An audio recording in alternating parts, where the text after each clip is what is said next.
Салам достор, биздин каналга жазылыңыздар. Башкалар көрсөтпөгөндү биз көрсөтөбүз. Биринчиден, буну кайтарганда силер 1 айдан ашык жүрдүңүздөр. Бул жерде МВДнын дагы күнөөсү, то есть айыбы бар. Анан кийин сунуштаганда токтомдо эч нерсе өзгөртпөпсүздөр. Жөн эле знактарды 40-60 деп элечи. Биз бул жерде конкретно баягы эл кыйналып аткан 5,5 миңди, пенияларды, 3 миңдиктерди, анан баягы 3 буттуу видеокамералар боюнча маселелерди көтөргөнбүз. Биз элге биринчи шарт түзүп берип туруп, анан кийин айып пул салайлы депчи. Азыр жөн эле алдап эле алып келдиңер. Бул эми тез өткөрөлү деп. Мындай кылбаш керек деп. Нурбек Өмүрөкч, мына штрафтар боюнча азыр туура болду.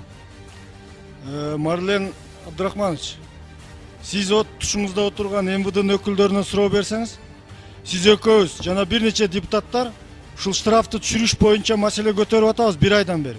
Булар былк этип койгон жок. Эмнени өзгөртүп келди азыр булар? Эч нерсе өзгөртпөй келиптир буларчы. Тоготуп койгоптур да. Азыр мына өкмөт тараптан бул мыйзамды штрафтарды түшүрүш боюнча эч нерсе кылынбаптыр. Комитетке алып келсе, комитет талкуулап сунуш берип алып чыкмакпыз палатагачы. Комитетке дагы келтирген эмес да. Анан эми кайра эле ошол нерсени алып келе бересиңер, эч нерсе өзгөртпөй. Же алдап атасыңар. Эмне өзгөрдү? Жооп берип койчу. Ким? МВД. Эмне өзгөрдү? Пеня өзгөрдү, 5,5 миң түштү. Сиз жооп берип коюңузчу. Өзгөрбөсө кайтарабыз анан кийин. Урматтуу депутаттар, туура айтасыз. Биз ошо депутаттардын бияктан койгон суроо талаптарына ылайык бул мыйзамды даярдап алып келдик. Алып келгенде дагы кандай даярдадыңыз? Эмнени өзгөрттүңүз? Мисалы, бюджеттен биз 360 миллион потеря болду.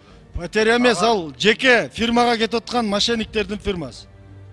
Эч кандай силер элди тоноп атасыңар. Силер элдин чөнтөгүнөн урдап атасыңар.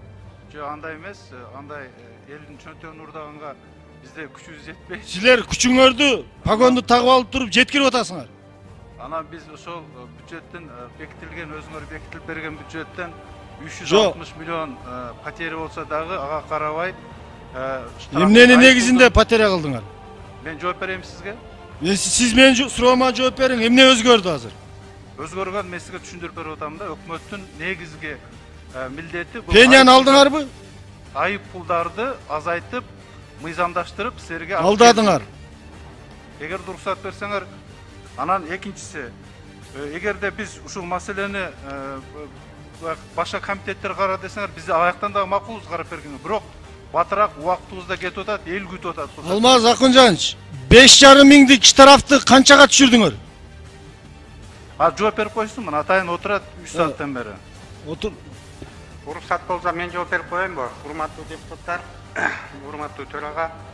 Бул жерде буга чейин ошол сиздер берген сунушту эске алуу менен бирге азыркы күндө билесиздер, ошол коопсуздар долбоорунун алкагында 8 жол эрежелерин бузуу боюнча автоматтык комплекс аркылуу штраф начисление болот. Ошонун ичинен биз азыр 5 жол эрежесин бузуу боюнча мурун 50% арзандатылган төлөнө турган болсо 15 күнүн ичинде аны биз 70%га төлөй турган кылып атабыз. То есть 1000 сом төлөй турган болсо азыр 300 гана сом төлөнө турган болуп атат. Андан Шайлоо Карыбек буга чейин ошо ким деме микрофонду өчүрүп калачы. Шайлоо Карыбек кийин комитетке барат, ошол жактан суроо бересиз. Нурбек Өмүрөкч, мен дагы бир жолу кайталап коеюнчу. Мен сөзүм бурмалабай, анан бири-бирибизге мындай тийишпей жөн сүйлөйлүчү. Мен бул өкмөттү защита кылган жокмун. Мен болгону айтып атам.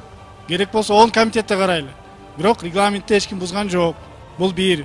Экинчиден голосование койгондо бир аз информация берип коюп айткыла. Мына ошону айтып атам мен. Болгону эле ошол. Жок, информация. Атак мага демек 10 комитеттен карай бергиле мага эмне?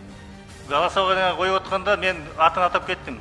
Бул Улукбек Зулпукаровичтин сунушун добушка коем депчи. Сиз ошондо жакшылап угуп алсаңыз андачы.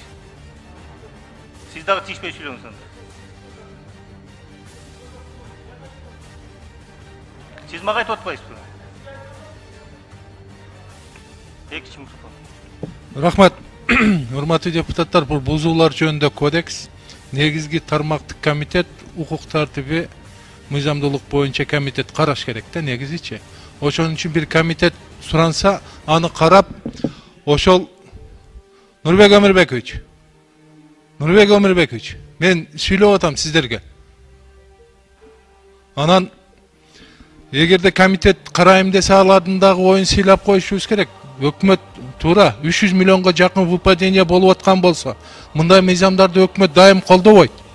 Ошондуктан штраф бул баягы азайтуу, кыскартуу, бул элдин негизги талабы да. Ошондуктан сураныч, эгерде ошол тармак транспорт комитетине бара турган болсо, фракциялардын лидерлеринен суранабыз, ушул кийинки жумада 3 окуудан колдоп коелу. Анан урматтуу депутаттар, регламенттин 81 статьясы бар да.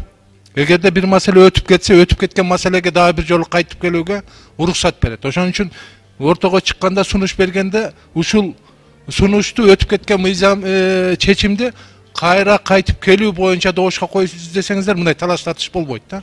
Ошондуктан азыр чечишип алыңыздар, туура эле болду го дейм. Эртең ошол транспорт комитети карап койсун. Анан кийин 6 фракциянын чечими менен биз 3 окуудан колдоо берип коелу. Рахмат. Рахмат. Нурбек Өмүрбекович. Сизге эми сунуштар түшсө, сиз кичине аппаратка айтып, аппараттан бир аз маалымат алып туруп, анан кийин голосование койсоңуз туура болот эле. Мына штрафтар боюнча бул мыйзамды төрага отписывать этет. Сиздер отписывать этесиңер, мына силер чечим кабыл аласыңар. Кайсы комитетке кайсы жака барыш керек деп. Анан силер бергенден кийин, комитеттен өткөндөн кийин, анан бул жака келип туруп кайра бул комитетте каралбай калыптыр деп, личный амбициясы үчүн кайра кайтарган туура эмес да. Бул элге керек мыйзам. Мына эл канча кыйналып атат. Штрафтар чүрүп бергиле деп атат. Чүрүп берели деп атабыз, элге жардам берели деп атабыз. Анан бул жакта анча мынча туура эмес информация кетип калыптыр, азыр голосовать этип коюшту. Ошон үчүн эгерде сунуш бере турган болсо макул, биз деле каршы эмеспиз. Карасын, каалаган керек болсо 10 комитет карасын. Бирок эми өзүнүн регламенти бар да, регламент боюнча келип атат. Эчтеке бузулган жок болчу. Баары жолу менен келип атат. Негизги эле максат бир эле максат. Ошол штрафтарды элге чүрүп берели, болду. Бирлерде эч кимдин личный немеси жок, лоббиси. Регламент мен бузуп атам анда. Жок, сизди бузбеген жок. Сиз сурап, сиз сунушка бергенде, сурасаңыз, отделден бир сурап коюңуз да, эмне туура эмес болуп калдыбы? Бузулуп калдыбы деп. Добушка коюп атпаймынбы, добуш берип атпайм, макул деп. Эми кайра коюп коюңуз, эмне? Кайра койбодук беле. Урматтуу төрага, азыркы бардык депутаттардын ой пикирин эске алышыбыз керек. Ормоновдун койгон суроосу өттү. Муну эми кайта артка барганга тиешеси жок. Ошол комитеттер карап келсин. Эмне үчүн биз как будто азыркы коллегалар айтып атат, ошолор бул ошол законго каршы чыгып атат деп. Биз ошол законду колдогонбуз. Бирок ошол законду карап келсек, биздин комитеттин койгон өзгөрүүлөрүн эчтек өзгөрбөй туруп алып келишиптир да.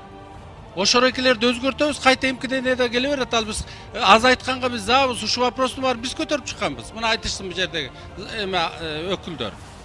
Анан азыр туура эле чечим кылдыңыз, голосование кылдыкпы, болду, ошо ойдон калсын. Эми 120 депутаттын 120 мнениясы бар деп отура беребизби? Голосованиядан өттү, болду, кайта тартпаңыз. Микрофон.